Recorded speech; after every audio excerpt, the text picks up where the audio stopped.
Bago mo i-breed, anong ginagawa mo sa breeder? Maintenance ko na pagdating sa antibiotic, pagdating sa yung Wow. Yun na yung pinaka-flashing ko. Tapos sa purga?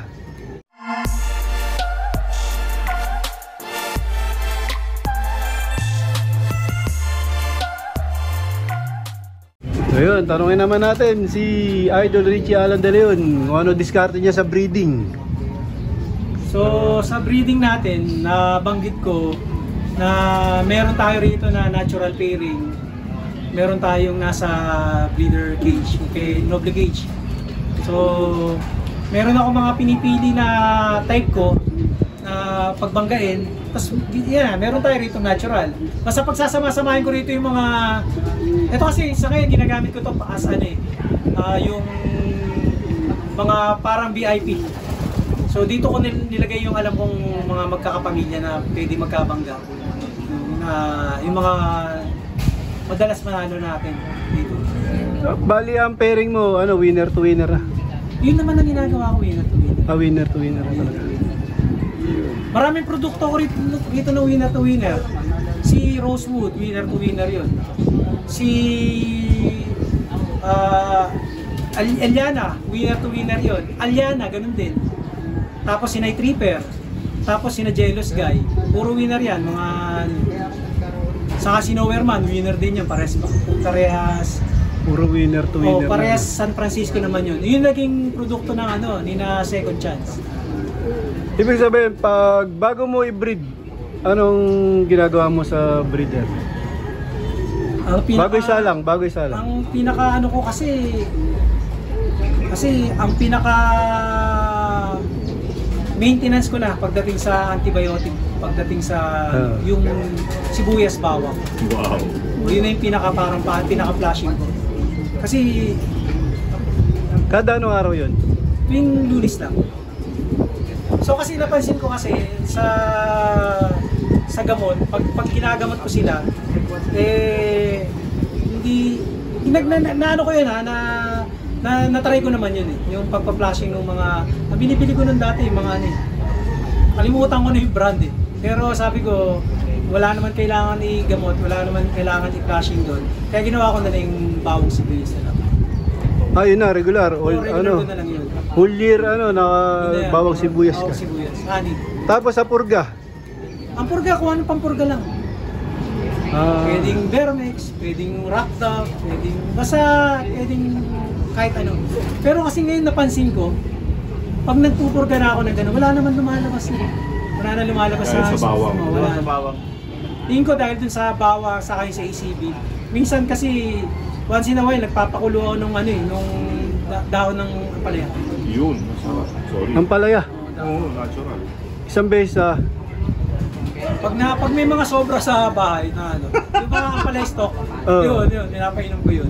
Kasi ibig sabihin isang beses sa isang linggo, ganun? Hindi. Maisipan mo lang? Friday, nagluto ng munggusian ba? Kukunin ko yung stock. Ganun. Pero bihira yun, siguro mga 2 beses sa isang buwan.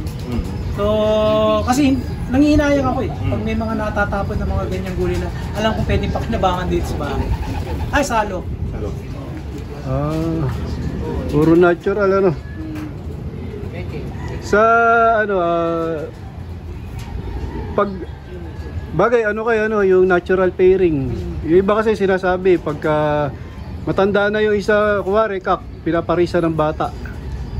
Sa atin pwede yan, Hindi, sa akin kasi meron akong matanda sa matanda Si Yoko ang nanay nun 2009. Ang asawa niya 2015. So siya 2021. So, 'di ba? Akala ko nga ang breeder pag naglalabas sila ng winner, kalakasan niyan 1 taon hanggang 3 taon. Pero hindi may nag-produce ako ng after 4 years. Sila Day Tripper after 4 years siya nag-produce sa winner. Ganun. Oo. Tapos yung mga bata na nag-produce ng winner, ito na, yung recently lang, si Eliana, yung MacArthur favorite natin last year. Tapos, saka itong sina Popo, saka sina Haina, first year pa lang nanalo na yung mga Kung depende siguro Depende, sa lahi. siguro, hindi natin kasi hindi pa rin natin masasabi talaga kung saan lalabas. Kaya nga ang ginagawa ko nga dito, yung mga winner natin, hanggat magkakapatid, yun ang susuksukan natin ng mga, let's say 2K, magkakapatid dyan. Puro 2K, puro sila magkakapatid. Yung isang lahi na yun. O isa lang. Actually, yung si Eliana, yung 2K natin, magkakapatid dyan, yung mga 2K ko. Si Janela last year, magkakapatid dyan. Puro 2K din yun. So, para walang tapon. Kumbaga, kung lumabas sa panganay, o diswerte.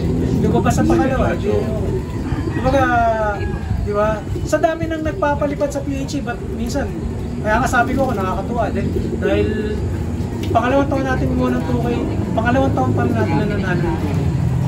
So, kung papalarin tayo manalo ulit next year, o de grass lang tayo sa 2K. Oo, di ba? Di ba? Hindi ko alam. Ayos. Pero, Pwede. sana kung ipagkakalob ulit, syempre same pa rin yung ginagawa natin. So hanggat maaari, yan.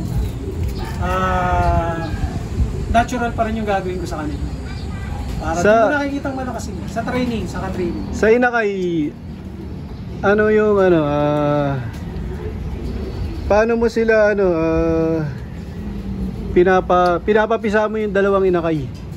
May nagtanong sa akin yan kasi napansin niya rito, isa-isa yung inakay ko. Meron naman dalawa. Kasi yung mga winner ko nung nakaraan, solo-solo sila eh. Solo-solo? Solo-solo sila na sinusubukan ng magulang. So siguro may advantage kasi walang kaagaw eh. Ibig sabihin, tinatanggal mo yung isang Hindi, yung iba, nabubugo. Yun. Yung iba, wala. Minsan, Baga ako lang yung natural lang. matira doon sa sa dalawang itlog. Mga nagkataon lang. O kung halimbawa pero minsan kasi, may breeder ako, walang similya, itutuloy ko yan. Ilalagay ko na lang isa doon para magtuloy pa rin. Ginagawa ko yun pag may matatanda na akong breeder. Halimbawa si Bamboo 2012, walang similya, ilalagay ko yan. Ngayon pag nagpisa, the following yung itlog nila nagkakasimilya. Yun yung magic. Galing. Yung sa nagtatanong na ba't idol wala raw similya, minsan para mag-boost lang yung nila. Oo. Kaya yung sa matatanda, ganun ang ginagawa ko. Kasi siguro matanda na, ganun ang iniisip ng iba eh. Wala na si Milya to. Ngayon, ginagawa ko, paina kayo yan. Kaya tingin ko, may nagtanong na sa akin, ganun ang ginagawa ko. Pag medyo matanda na, papayayahin mo sila. Bibigyan mo ng isang Inakay para magsubo. Para magsubo. Ngayon, dun sa dalawa, hindi ko rin tatanggalin na makikita mo Inakay pag mahina. Dalawa, di ba, sabay ng isa. Doon pa lang, sa pagkapsa pa lang na Inakay, makikita mo malakas na Inakay. Kasi may nasubukan ako, minsan nakahawa ko ipilitin kong tanggalin. Tapos, later on, nawawala. Wala talaga, nire-record ko yan. Ayoko magkal. Ngayon, hindi ko na nasusuksukan to ng super. Oo naman. Susubukan ko lang kasi sayang natutunan kayo kaya yung maestro. Naawa rin siya sa ibon na magkal. So tayo, hindi rin tayo magkakal para ayun ko, ibubuhayin ko. Hindi ko na nasusuksukan ng mga super natin na para ilipad ng Yun lang. Kung maaari, dalawa yung Inakay, naiiwan yung isa. Yun ang tusuksukan ko. Tapos i-monitor ko pa rin yun. Kasi ang Inakay nga, pag malakas talaga, maganda talaga eh. Maganda eh. Sabay talaga lumaki. Yun. Okay sa'yo yun. Yung Okay sa akin yun. sabay lumaki. Ngayon, di ba may naiiwan? Yun nga. Yun. Record mo na yun. May record mo yun. Ibig sabihin, may problema sa sa kanya. Yung sa development ng niya. Pwedeng may abnormal pagdating sa ganun. So, 50-50, hindi mananalo. So kung talagang tama naman talaga, kailangan ko talagang mamili talaga. Kumbaga yung quality, kailangan mo talagang salain. Nasala mo, nasasala siya. Pero kasi ako maawain ako.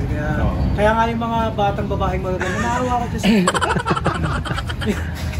Hindi, ibig sabihin na sa kalapate, medyo talaga ako. Kung talagang pipiliin mo talaga na yung mga quality. So yun. Ayos. Maraming salamat. And congratulations, paring Richie Alon de Leon. Lahi ni Adanlop. Thank you. Thank you. Yan, welcome. Ayos. Sa next year, abangan ulit kayo. Oo naman. Mananalo ulit. Ayun, kasama natin Brother Ace, Brother Jay, Brother Cloyd, Jerry Labutap, ang tropang Marikina. Idol natin, champion ng Montalban. Yung Alvin Mejia. Yung Yan. tukay natin sa Champion. Boss Alvin. Oh, ito Yeah. ang champion natin, no? Hindi pumayag na hindi makasolo eh. Siyempre. idol ko si Alvin eh. Kaya, ginaya natin eh. Kinapi-paste lang ano.